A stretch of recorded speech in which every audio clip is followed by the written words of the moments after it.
Hello. स्वागत है आपका इस चैनल में। और जैसा कि आपको पता है कि सब्जेक्ट में हम लोग मैकेनिकल वाइब्रेशन पढ़ रहे हैं और लास्ट टाइम पे ऐसा कुछ डिस्कशन हुआ था कि हम वाइब्रेशन की एनालिसिस करने के लिए कुछ बड़े इंपॉर्टेंट से लॉ ऑफ काइनेटिक्स यूज करने वाले हैं, जिसमें सेकेंड लॉ ऑफ न्यूटन है, डी एलेम्बर्ट प्रिंसिपल है और लॉ ऑफ एनर्जी कंजर्वेशन है। तो अपने रियल प्रॉब्लम में आने से पहले मैं चाह रहा था कि हम लोग सेकेंड लॉ ऑफ न्यूटन और डी एलेम्बर्ट प्रिंसिपल के कुछ प्रॉब्लम आज सॉल्व कर लेते हैं। दोनों को साथ साथ लेके चलेंगे क्योंकि दोनों आपको मालूम है एक ही चीज है, बस उसको कहने का तरीका अलग है, समझने का तरीका अलग है। तो ठीक है, हम लोग बढ़ते हैं अपने पहले प्रॉब्लम की तरफ। ठीक है, हम लोग अपने फर्स्ट प्रॉब्लम पे आ गए हैं और जैसा आपको बोर्ड पे दिखाई पड़ रहा है, हमारा पहला प्रॉब्लम है find the acceleration of the body. दो बॉडी ली गई है, बिल्कुल सेम प्रॉब्लम है। एक ही प्रॉब्लम को हम दो तरीके से करने वाले हैं। पहला तरीका होगा by second law of Newton और दूसरा तरीका होगा बाय डी एलेम्बर्ट प्रिंसिपल। ठीक है, तो सेम प्रॉब्लम को दो तरीके से करना है। तो यहां पे हम देखते हैं कि पहले हम लोग यूज करते हैं bye the second law of Newton. जैसा आपको दिखाई पड़ रहा है कि एक बॉडी है जिसका वेट 20 न्यूटन है। इस बॉडी पर एक फोर्स 2 न्यूटन का इधर लग रहा है और 10 न्यूटन का इधर लग रहा है।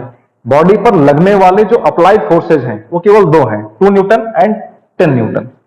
उसके अलावा इसका वेट नीचे काम कर रहा है। हमें अभी हम कह सकते हैं कि ये बॉडी लेफ्ट मूव करेगी या राइट मूव करेगी, ऐसा हम कुछ एज्यूम कर लेते हैं एक तरफ। वैसे दिखाई तो पड़ रहा है बिकॉज 10 न्यूटन इधर है, 2 न्यूटन इधर है, तो साफ साफ दिख रहा है कि बॉडी का मोशन अगर होगा तो इस साइड में होगा। लेकिन थोड़ा सा ऐसा हम कुछ स्पेसिफिक नहीं होते हैं, हम एज्यूम करते हैं। हम मानते हैं कि ऐसा कुछ माने कि इस बॉडी का जो एक्सेलरेशन है इस तरफ होने वाला है। अगर ये मूव करेगा तो इस साइड मूव करेगा, बॉडी का एक्सेलरेशन राइट साइड होने वाला है। हमने एज्यूम किया कि इसका एक्सेलरेशन राइट साइड ए है। यही ए की वैल्यू हमें निकालना है। अगर नेगेटिव आ जाता है तो ये कहने में कोई बुराई नहीं है कि लेफ्ट साइड होगा। ये हमने एज्यूम किया हुआ है, ये एज्यूम किया हुआ है। सिमिलरली यहां भी एज्यूम कर लें कि इस बॉडी का जो मोशन है वो इस साइड में है और उसका एक्सेलरेशन कितना है ए। ये हमने एज्यूम किया हुआ है। अब इसी प्रॉब्लम को एक बार इसे करते हैं। चलिए बात करते हैं सेकंड लॉ ऑफ न्यूटन की। सेकंड लॉ ऑफ न्यूटन क्या कहता है कि बॉडी पर लगने वाले सभी फोर्सेस, सभी नेट फोर्सेस की जो मैग्नीट्यूड होता है वो उसका जो मैग्नीट्यूड है वो मास इनटू एक्सेलरेशन होता है। क्या कहता है कि इस बॉडी पर लगने वाले ऑल द फोर्सेस का summation net force F net force in the direction of acceleration, है ना। In the direction of acceleration कहने का मतलब क्या है कि कोई बॉडी इस तरफ मूव कर रहा है तो हम सारे के सारे फोर्सेस को जो इधर लगेंगे पॉजिटिव लेंगे, अगर फोर्स इस तरफ लगता है तो उसे निगेटिव लेंगे। ठीक है, ये हम यहां बात कर रहे हैं इस टाइप से। ठीक, तो एफ नेट इक्वल टू क्या होगा, that will be M into A. इसी को आप कहते हैं F equal to M A. तो देखते हैं कि एफ नेट क्या है। एफ नेट का मतलब क्या हुआ, जो फोर्सेस एक्सेलरेशन की डायरेक्शन में होंगे उन्हें हम पॉजिटिव लेंगे और जो उसके अपोजिट होंगे वो नेगेटिव में लिए जाएंगे।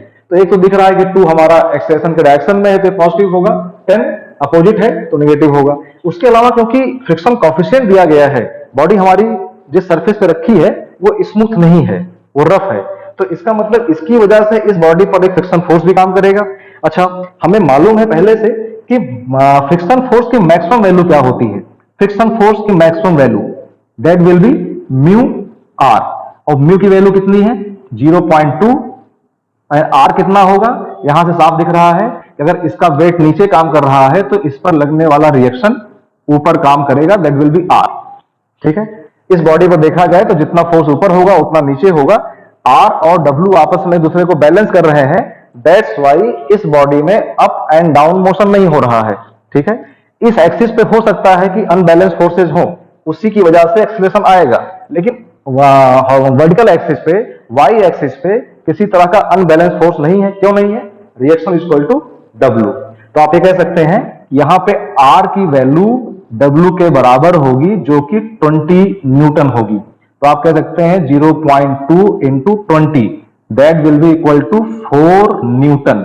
This is the friction force on the body. This will be the friction force on the body. अच्छा, फ्रिक्शन फोर्स की डायरेक्शन क्या होती है, friction force always acts opposite to the tendency of motion. Friction force हमेशा गति का विरोध करता है। तो इस बॉडी का जो मोशन आपने एज्यूम किया है, ए एक्सेलरेशन मोशन जो एज्यूम किया है, इसका एक्सेलरेशन एज्यूम किया है राइट साइड में, तो इस फ्रिक्शन फोर्स का जो डायरेक्शन होगा वो किस तरफ होगा? लेफ्ट साइड में होगा। बात समझ में आ रही है? Friction force always opposes the tendency of motion. Motion के मूव करने की, बॉडी के मूव करने की टेंडेंसी राइट साइड में है। दैट्स वाई ये फ्रिक्शन फोर्स बॉडी पर पीछे की तरफ लगेगा और इसकी वैल्यू क्या होगी? 4 न्यूटन। ठीक, तो सब मिला के बॉडी पर इतने फोर्स बन चुके हैं, है ना। इसकी वजह से बॉडी में मोशन हो भी सकता है, नहीं भी हो सकता है, वो जो रिजल्ट आएगा वो बताएगा। तो एफ नेट की बात करें, नेट क्या हुआ? ये बॉडी, ये फोर्स राइट साइड में है तो आप कहेंगे +2। बाकी के दोनों फोर्स नेगेटिव है, एक्सेलरेशन के अपोजिट है, तो आप कहेंगे -10 एंड -4। ठीक, उसकी ये हो गया net force on the body. इसकी वैल्यू क्या होगी? इसका मास कितना लिया गया है? 20 न्यूटन। वेट कितना लिया गया? 20 न्यूटन। हम मान लेते हैं कि लेट जी की वैल्यू थोड़ा सा आसान लिखने के लिए यहां ले रहे हैं 10 मीटर पर सेकेंड स्क्वायर। वैसे होती 9.81, लेकिन हम ले लेते हैं 10 मीटर पर सेकेंड स्क्वायर। तो यहां क्या हो गया? मास क्या हो जाएगा? इसका मास जो हो जाएगा that will be 20/10 equal to 2 newton, 2 kg।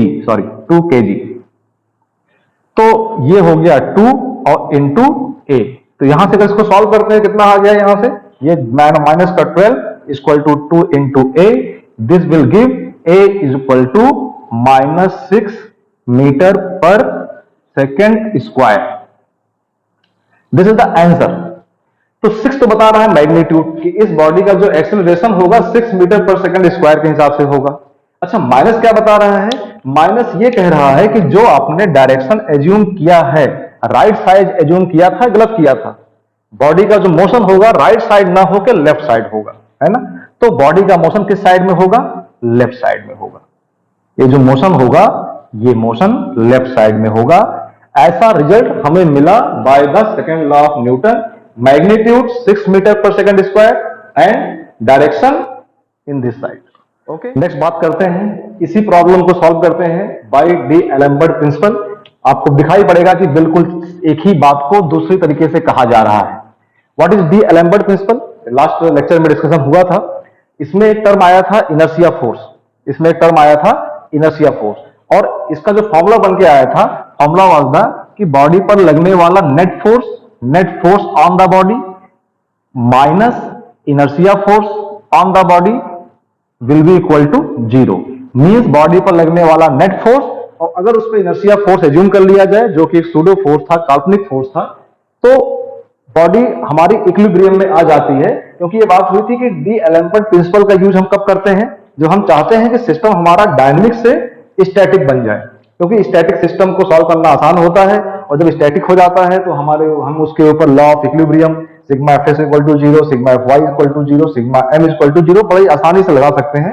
तो नॉर्मली हर बच्चे को, हर स्टूडेंट को स्टैटिक प्रॉब्लम को सॉल्व करना कंपैरेटिवली ज्यादा आसान दिखाई पड़ता है डायनामिक प्रॉब्लम से।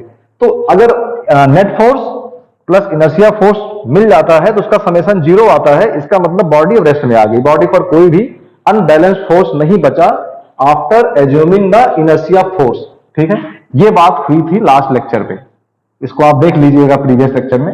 अच्छा, इनर्शिया फोर्स क्या होता है? इनर्शिया फोर्स के बारे में दो बातें। इसका मैग्नीट्यूड क्या होगा? That will be equal to the mass of the body into acceleration of the body. इसका डायरेक्शन क्या होगा?